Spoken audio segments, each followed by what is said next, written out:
In this demonstration, we are going to understand Android components and Android application services.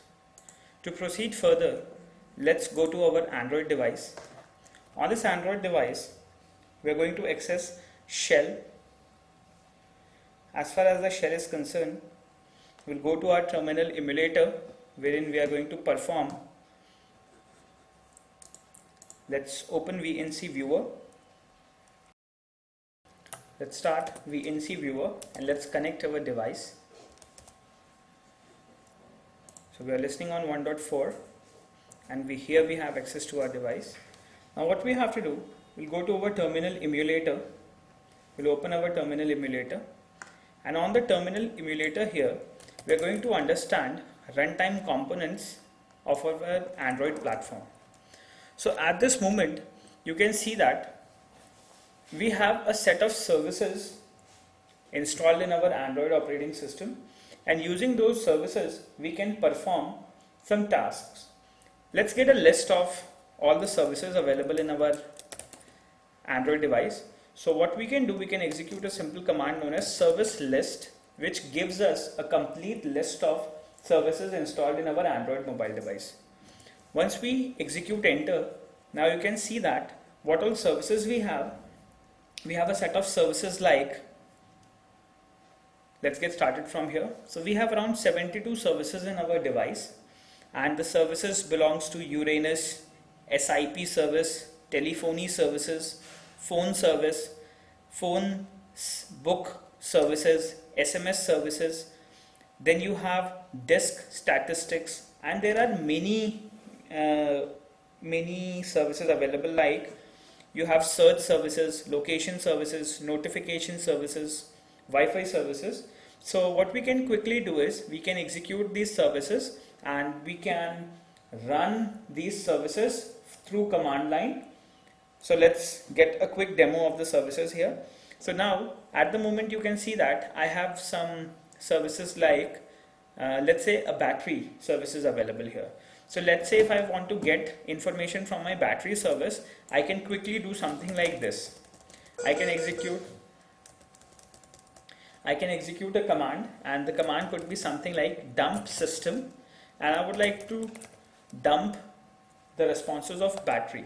So as soon as I do dump system battery, so I have provided name of the service, and the service was battery, and now you can see that it is AC powered false, USB powered false, status is something, level is something, scale is 100%, voltage is something, technology of the battery. So I get a lot of information from the services. Okay, let's say at the same time if I want to get something like from CPU info, we can simply execute that, and now you can see that we have got CPU information like this is the load, this is the CPU usage, these are the false and queues, whatever values we have, everything is being displayed. Okay, so how much percentage of CPU is used by kernel, how much percentage of CPU is used by user, we get all these information here. Okay, let's just execute service list again, and now you can see that let's say we have memory info available as well, we have permissions available, we have account information available, so we have many things available here. So now I would like to display you a service which is like important as far as a hacker's perspective is concerned. To do this, what we are going to do, we are going to make use of a phone service and we are going to perform a call. To do this, what we can simply do is, let's say, let me just explain you service help, how we can call services like phone and something. So we can use the code service call, we can provide name of the service, we can provide the action which we can perform using that service, and then we can provide some arguments which we want to give to that action. So as far as Android application development is concerned and Android security is concerned, let me just explain you the reference of the application first, and then we are going to perform this code. To do this, we'll go to the website here, developer.android.com, wherein we are going to understand some common intents. I will just explain you how references work, and then we are going to execute the command so that you get proper understanding of the concept. So in Android we have features like common intents.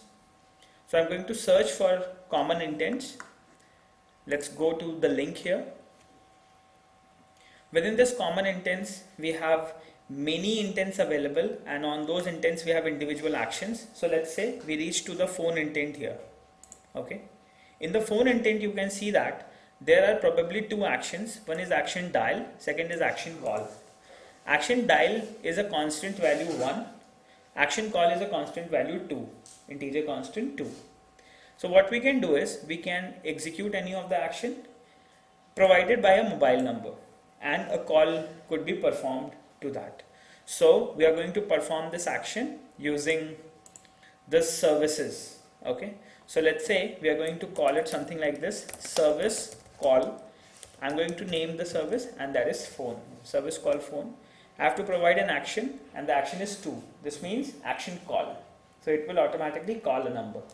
Then what we'll do, we'll provide a string value because we have to provide a telephone number, and S16 here stands for string. In case if we have to specify an integer, then we have to specify I32. Okay. So S16 has been specified, and now I have to provide a number. So let me know your number, please. 70870 95 083. So we are going to perform a call from this.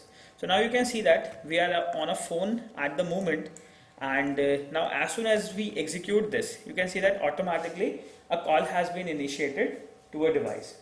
So what we are actually doing, we have got access to the console, and through the console we are executing some statements, and using that statement, let's say a hacker call is performed. So this is services in Android. Okay. So how we can find out this? Is it the Atmos selection? We have seen that call can be performed, and now let's say in case if you want to get access to location of the device, so what we can do, we can simply dump the system and we can get location information. So using this location information, you can see that we get access to a lot of information, and this information is somewhat like this. Let's have a look. So what we have here is, as soon as we have asked for the location, you can see that we have multiple listeners available here, and within the location listeners, first we have a receiver wherein we can update the record and do something like this. We have a minimum time, a single shot.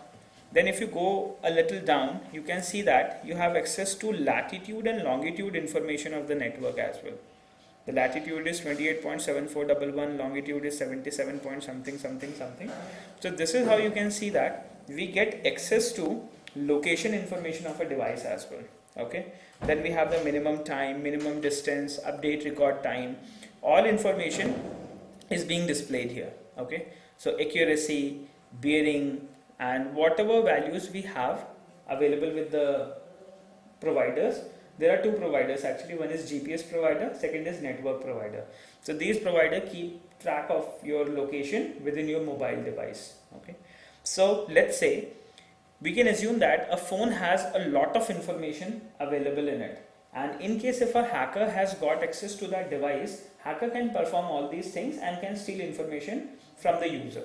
So before proceeding to security issues, we have to understand what all services and applications Android has. Once we will get better understanding of the environment, then we will be able to understand the security issues and where security issues are available, and then we will be easily able to exploit the security issues. Okay, so I hope you understand this concept. In the next session, we are going to understand how to use activity life cycles.